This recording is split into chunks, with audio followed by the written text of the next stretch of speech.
नमस्ते मेरे प्रिय छात्र छात्राओं। तो छात्रों, आज हम हिंदी व्याकरण का एक भाग उपसर्ग और प्रत्यय देखते हैं।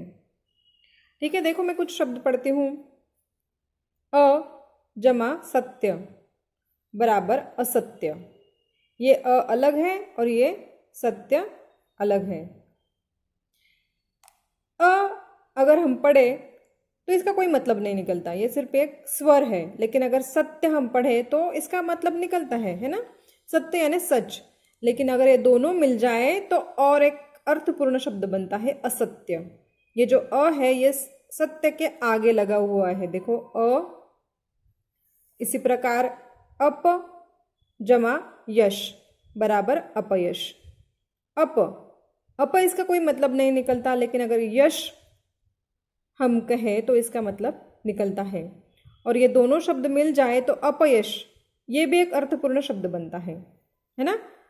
उसी प्रकार सुपुत्र, सु जमा पुत्र बराबर सुपुत्र।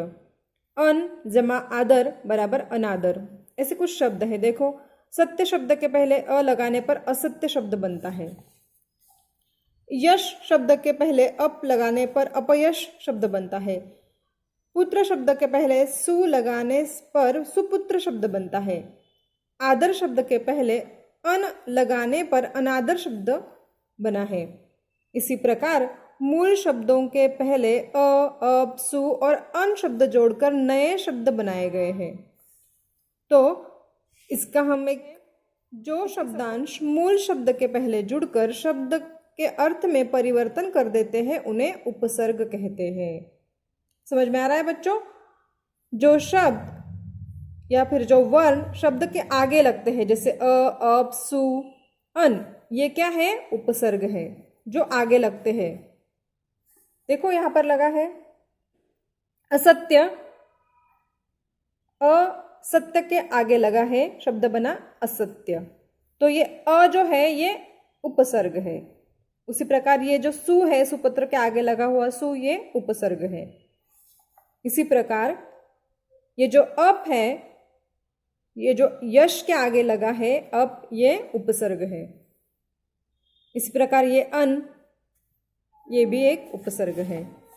तो ऐसे कुछ शब्द यहाँ पर है। देखो अ अभाव, अ बहुत सारे शब्दों के आगे लगकर यह उपसर्ग बहुत सारे शब्दों के आगे अगर लगाया जाए तो और दूसरा एक अर्थपूर्ण शब्द बनता है। जैसे अ से अभाव, असत्य, अधर्म, अशुभ, अव्यवहारिक। इस प्रकार सु का मतलब होता है अच्छा। इसीलिए अगर पुत्र के आगे सु लगाया जाए तो सुपुत्र यानी अच्छा पुत्र, सुमति यानी अच्छी मति वाला, अच्छी बुद्धि वाला, सुशील यानी जिसका जो व्यवहार है वो अच्छा है, वो कहलाता है सुशील। उसी प्रकार सुस्वागतम, क्योंकि सु इस शब्द का अर्थ है अच्छा, है ना। तो एक शब्द लगाने से या फिर एक वर्ण लगाने से अर्थ में परिवर्तन होता है और एक नया अर्थ बनता है। जो वर्ण आगे लगते हैं उन्हें कहते हैं उपसर्ग। ठीक है, आपको समझ में आया होगा। उसी प्रकार देखो बहुत सारे शब्द दिए गए हैं, जैसे कु बुरा, कुप्रसंग, कुप्रथा, कुमति, कुपुत्र। उसी प्रकार प्र का मतलब होता है आगे, इसका मतलब होता है प्रबल, प्रगति, प्रसिद्ध, प्रख्यान।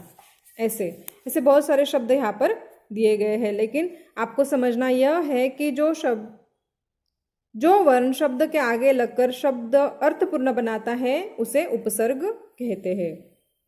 जो शब्दांश मूल शब्द के पहले जुड़कर शब्द के अर्थ में परिवर्तन कर देते हैं उन्हें उपसर्ग कहा जाता है। यह हुआ उपसर्ग। अब हम देखते हैं प्रत्यय। ठीक है, मैं यहां पर कुछ शब्द पढ़ती हूं, ध्यान से सुनिएगा। वीर, वीर इस शब्द का कुछ अर्थ निकलता है, लेकिन अगर ता कहे तो ता का कोई अर्थ नहीं निकलता। लेकिन अगर ये दोनों शब्द मिल जाए, वीरता, इससे एक अर्थपूर्ण शब्द बनता है। ठीक है, वीर यानी साहसी, योद्धा, ऐसा भी हम कह सकते हैं। लेकिन ता का कोई अर्थ नहीं है, लेकिन वीरता अगर पूरा का पूरा हम शब्द उच्चारित करें तो उसका अर्थ बनता है। उसी प्रकार देश जमा ई, देशी, देश का अर्थ निकलता है, ई का कोई अर्थ नहीं निकलता। ई सिर्फ एक स्वर है, एक मात्रा है ना। लेकिन देश का अर्थ निकलता है। लेकिन अगर ये दोनों मिल जाए तो एक अर्थपूर्ण शब्द बनता है देशी। उसी प्रकार प्यास, आ, दोनों शब्द मिल जाए तो प्यासा। श्री जमा मान, श्रीमान।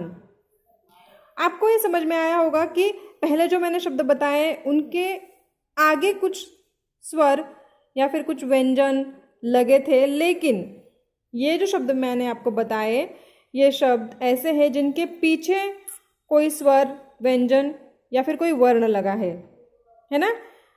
देखो ऊपर दिए गए जो शब्द है उसमें वीर, देश, प्यास और श्री मूल शब्द है। जैसे देखो ये वीर, देश, प्यास और श्री ये क्या है, मूल शब्द है। इन शब्दों के बाद ता, ई, आ और मान लगाने से नए शब्द बने हैं, जैसे वीरता, देसी, प्यासा और श्रीमान। तो इसका अर्थ यह है कि जो शब्दांश शब्दों के अंत में जुड़कर उनके अर्थ में विशेषता उत्पन्न कर देते हैं उन्हें प्रत्यय कहते हैं। उपसर्ग क्या है? उपसर्ग जो शब्दांश मूल शब्द के पहले जुड़कर शब्द के अर्थ में परिवर्तन कर देते हैं उपसर्ग कहलाते हैं। लेकिन ये जो प्रत्यय है ये क्या करते हैं? ये विशेष अर्थ उत्पन्न करते हैं, कुछ विशेष, इसलिए उनको कहते हैं जो शब्दांश शब्दों के अंत में जुड़कर उनके अर्थ में विशेषता उत्पन्न कर देते हैं उन्हें प्रत्यय कहा जाता है। तो प्रत्यय के प्रयोग से नया शब्द बनाया जाता है। कैसे? यहाँ पर कुछ उदाहरण है, देखिए।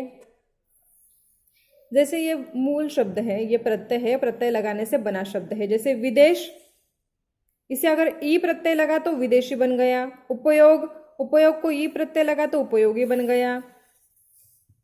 भूख को आ प्रत्यय लगाया गया तो भूखा बन गया। शिष्य को आ प्रत्यय लगाया गया तो शिष्या बन गया। उसी प्रकार दृढ़ को ता प्रत्यय लगाया गया तो दृढ़ता बन गया। सुंदर को ता प्रत्यय लगाया गया तो सुंदरता बन गया। ऐसे बहुत सारे उदाहरण हम देख सकते हैं। बच्चों, आपको समझना जरूरी है कि उपसर्ग शब्द के पहले जोड़े जाते हैं और प्रत्यय सदैव शब्द के अंत में जोड़े जाते हैं। ठीक है। उपसर्ग शब्द के अर्थ में परिवर्तन कर देते हैं, जबकि प्रत्यय शब्द के अर्थ में विशेषता उत्पन्न करते हैं। जैसे न्याय, अन्याय, शुभ, अशुभ। ये अ उपसर्ग जोड़ने पर न्याय और शुभ का अर्थ विपरीत हो जाता है। दूसरी ओर समाज में एक प्रत्यय जोड़ने पर शब्द बना सामाजिक, जिसका अर्थ है समाज से संबंधित। तो ये है उपसर्ग और प्रत्यय। आशा करती हूँ कि आपके समझ में आ गया होगा। ठीक है बच्चों, धन्यवाद।